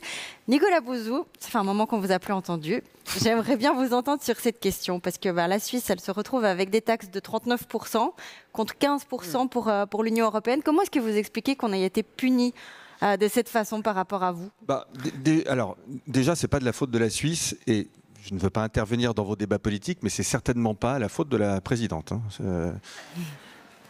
Parce que l'administration Trump, les négociations, c'est quand même très difficile. Et j'en ai parlé avec les négociateurs. C'est très difficile parce qu'ils vous disent qu'ils détestent l'Europe d'emblée.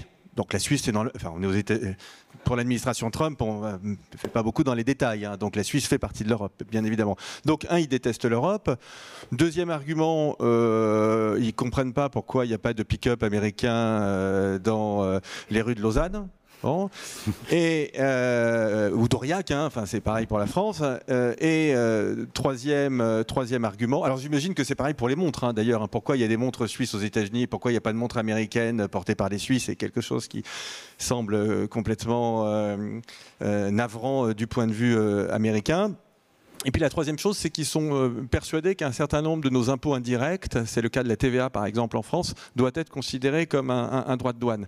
Donc les négociations sont vraiment extrêmement complexes et ce sont ce que je qualifiais tout à l'heure des méthodes de voyous. Alors une fois qu'on a dit ça, bon, je crois qu'il y a deux choses pour répondre à votre question. Je vais être très prudent hein, parce que les 39% suisses peuvent se transformer en 15%, les 15% de l'Union européenne peuvent se transformer en 50% demain. Donc, être extrêmement prudent. Néanmoins, deux choses pour répondre à votre question. Bon, la première chose, c'est que de ce point de vue-là, faire partie de l'Union européenne est un immense avantage. Ça, c'est sûr, puisque pour le coup, l'Union européenne a quand même un argument, c'est l'accès au marché commun et l'Union européenne a développé des outils juridiques ces dernières années qui permettent quand même de mettre en place des mesures de rétorsion. Donc de ce point de vue-là, bon, l'adhésion à l'Union européenne est quand même quelque chose qui est protecteur. La deuxième chose, c'est que, je vais être très franc avec vous, et je vous demande de ne pas le répéter, mais nous avons eu une certaine capacité dans l'Union européenne, que je soutiens complètement, à prendre auprès de l'administration américaine des engagements dont on verra un peu plus tard si on les tient. Ouais. peut-être, je vais verser dans les clichés, vous me pardonnerez. Peut-être que la rigueur et l'honnêteté suisse empêchent de faire ça. Et ben finalement, pour le coup, je soutiens la stratégie européenne. Et c'est pareil. Là aussi, on va se dire les choses très franchement. C'est pareil pour les entreprises qui, dans le bureau ovale, prennent des engagements d'investissement aux États-Unis de 10 milliards, 20 milliards, 50 milliards, etc. Le président Trump veut des symboles. C'est un communicant, c'est quelqu'un qui vient du monde du spectacle, ce qui n'est pas quelque chose qui est néfaste en soi. Hein. J'ai une immense admiration pour le président Zelensky, il vient de la télé aussi, hein, donc c'est pas ça. Mais donc il a besoin de symboles. Et donc l'idée qui consiste à dire voilà, prenons des engagements et puis on fera le point dans 5 ans, dans le cadre d'une stratégie qui est quand même très importante, cette question des droits de douane, elle est fondamentale, plutôt quelque chose que j'aurais tendance à conseiller. Donc la Suisse doit se montrer un peu plus voyou si elle veut rester compétitive. Écoutez, je dirais bien évidemment pas ça, parce que je pense que c'est pas parce que... Mais vous le dites quand même. Non, mais c'est pas parce que des pays sortent du droit international que nous-mêmes on doit en sortir. Donc je dirais pas ça. Simplement, je pense qu'on est dans une négociation avec un adversaire qui est parfaitement irrationnel. Voilà. Mais je le dis, hein, en même temps, c'est quand même extrêmement difficile. Donc je lis la presse suisse et je vois bien tous les débats. Voilà, c'est une situation difficile qui ne durera pas parce que les Américains se rendront compte de toute façon tôt ou tard que cette situation, elle est avant tout mauvaise pour eux. Hein. Je rappelle que le protectionnisme est une politique qui a un impact négatif en premier lieu sur celui qui la mène. Donc la situation est difficile et donc il ne faut pas être voyou, bien évidemment pas, mais voilà, il faut être pragmatique et bien comprendre au fond ce que demande l'adversaire, puisque là c'est un adversaire et l'adversaire demande des symboles. Des symboles, mais en attendant, ça touche directement les entreprises sur le terrain. La vôtre, notamment Cédric Mühlhauser, hein, l'industrie horlogère qui dépend beaucoup des exportations américaines. C'était, avant Trump, en tout cas 15 à 20% de vos exportations, avec un pic hein, quand Leonardo DiCaprio est devenu l'un de vos investisseurs. Comment ça va? Comment votre entreprise encaisse le coup aujourd'hui? On est sur un ring de boxe, on encaisse, on se protège. Aujourd'hui, pour moi, cette question, on en a débattu en off, mais elle est difficile à répondre. On est en train de redéfinir, de se poser les questions. On est en pleine croissance, on a des ambitions. On avait des ambitions sur le marché américain, évidemment, avec un investisseur tel que Leonardo DiCaprio. On est en droit, on peut viser ce marché-là. Aujourd'hui, on est en train de se poser la question de comment on va réagir. Il faut aussi se projeter à plus long terme. On parle de 2050. Trump sera mort et enterré à ce moment-là. Donc, j'espère qu'on parlera plus de, on parlera plus de ça. Déjà, à horizon de fin 2028, on sera gentiment en train de tourner la page. Donc, il faut. Et avant que Trump soit enterré, vous misez encore sur le marché américain aujourd'hui ou vous allez l'abandonner? Non, on ne va pas l'abandonner, on va trouver des solutions. Évidemment, malheureusement, les gens qui ont élu ce président vont se retrouver impactés aussi par une hausse des prix. Je pense que ça, c'est inéluctable.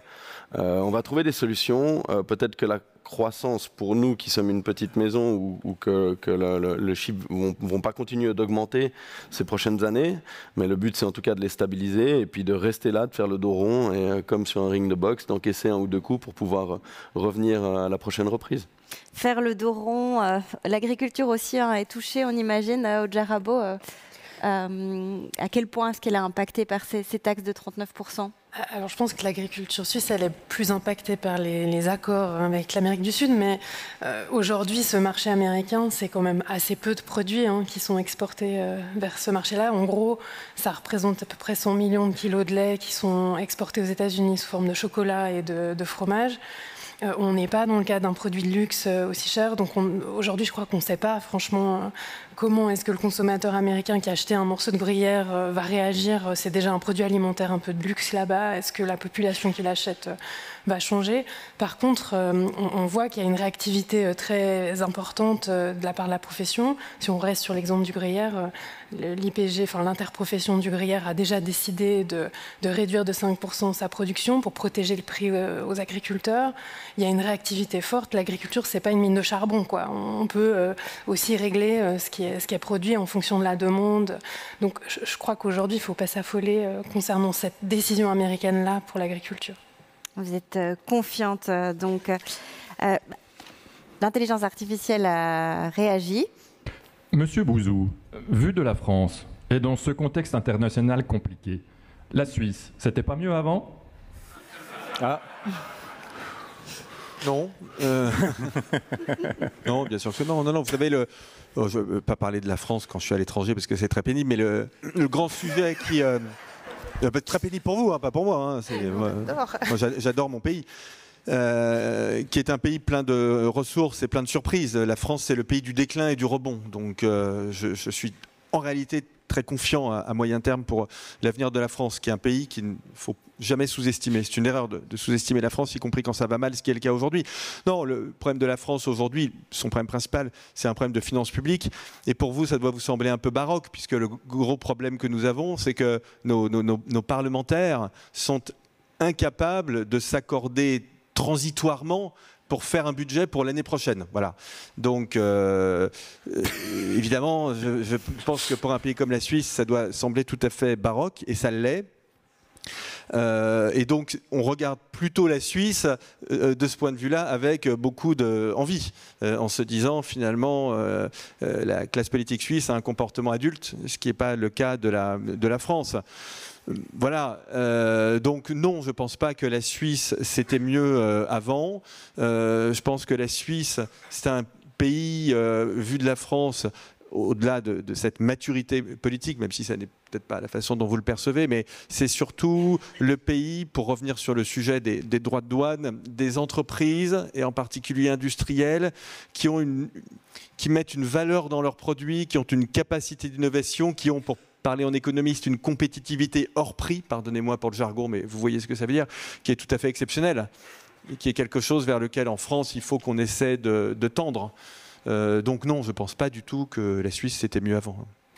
On va conclure, hein, il reste quelques minutes, 5 minutes 33 pour être exact, donc je vais vous demander d'être bref. Vous avez face à vous un parterre d'entrepreneurs et d'entrepreneuses. Si vous aviez un conseil à donner pour réussir en 2050, ce serait lequel? Je ne sais pas qui veut se lancer en premier. Je laisse la main. Monsieur Kaufmann? Bah, moi, je veux bien commencer. Bon, moi, alors, je me mets un peu dans le lot quand même. J'ai créé 2 petites entreprises, des bureaux d'études, dont un à Lausanne. Donc, c'est des questions que je me pose peut-être aussi, mais en étant très modeste, je crois que c'est insupportable les académiques qui font les donneurs de leçons. Donc, non, moi, la seule chose que je dirais, c'est ce besoin d'être très réflexif et de se remettre en question. Voilà, mais c'est très banal de dire ça. Moi, je n'ai pas un conseil magique. Moi, j'essaie de l'appliquer à moi-même, tout à fait. Mais par exemple, ce que je vous racontais sur l'automobile, sur les changements que j'ai pu observer, voilà, en fait, c'est comme ça. C'est comme ça. Il y a un désamour de l'automobile, il y a une croissance. Voilà. Après, on peut discuter sur les raisons, etc. C'est un fait. Il faut faire avec ce fait. L'erreur, ce serait de ne pas en tenir compte. Enfin, voilà, on pourrait multiplier, je pense, les exemples. C'est d'être finalement attentif aux transformations et d'essayer de les anticiper, d'être assez, d'être réflexif. Enfin, je crois que c'est vraiment le mot-clé. Et ne pas camper sur ces positions. Cédric Mühlhauser, si vous aviez un conseil à donner à la salle. J'ai entendu beaucoup de choses tout à l'heure sur le fait d'avancer ensemble, main dans la main. C'est toujours des paroles qui sont assez évangélistes, mais elles sont vraiment réelles dans le sens où l'avenir, c'est la collaboration. Et surtout dans un secteur très traditionnel comme l'horlogerie, où c'est chacun de son côté. Aujourd'hui, on voit de plus en plus de collaboration. Et nous-mêmes, IDWatch, on n'avance que sur des collaborations. On n'invente rien nous-mêmes à part des designs et de comment utiliser des matières qui ne sont pas créées par nous. Donc on a besoin des autres, on a besoin des de ces gens qui créent, qui sont extrêmement créatifs et qui inventent des nouvelles matières, qui inventent des nouvelles solutions. Et il faut vraiment avancer main dans la main, collaborer et mettre en avant ces collaborations, parler de nos partenaires. Et c'est le meilleur moyen pour moi de pouvoir avancer vers cette transition. Audrey Rabot.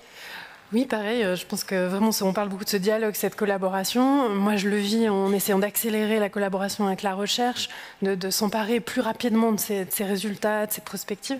Mais c'est aussi collaborer pour moi avec des gens qui sont différents de nous, qui pensent autrement que soi-même. C'est toujours très confrontant, mais j'ai l'impression que c'est là qu'on trouve des solutions en fait, qu'on s'aperçoit qu'on parle de la même chose mais différemment et puis qu'on arrive à avancer. Donc c'est d'aller vers des gens d'autres secteurs, d'autres formations, d'autres compétences. Et on termine avec vous, Nicolas Bouzou. Un conseil pour réussir en 2050. Oui, mon conseil, c'est ne croyez pas ceux qui prédisent le pire, l'effondrement, parce qu'ils ne font pas œuvre de lucidité. Ce sont des petits boutiquiers de la peur, qui est un business très rentable. De la même façon que certains industriels mettent du sucre de façon excessive dans les aliments, vous avez beaucoup de gens qui mettent beaucoup de peur dans ce qu'ils disent pour intoxiquer les cerveaux. Évidemment, quand vous êtes à la télévision ou à la radio, et si vous dites la Suisse est au bord de l'effondrement ou la France devient un pays fasciste, les journalistes vous disent oh là là, mais qu'il est intelligent, qu'il est lucide, etc. Je connais ça par cœur. Mais je voudrais vous dire quelque chose, c'est que historiquement, tous ceux qui ont prédit le pire ont toujours été pris au sérieux sur le moment, mais historiquement, de Malthus à aujourd'hui, ils se sont toujours trompés. Les prophètes de l'effondrement, historiquement, ont eu toujours tort. Donc gardez ça en tête. Eh bien, on va le garder en tête et ce sera le mot de la fin, un mot très optimiste, alors que l'IA nous prédisait un futur plus sombre qu'un épisode de Black Mirror. Donc merci beaucoup pour vos mots. C'est maintenant... Merci. Merci. Et c'est maintenant le moment que vous attendez toutes et tous, le moment sacré de la pause. Profitez-en pour faire le plein de caféine, discuter des derniers potins avec votre voisin, checker vos emails. Si votre patron vous a envoyé un email pendant que vous faisiez semblant d'écouter. On ne juge pas et on se retrouve tout à l'heure dans 30 minutes. Merci.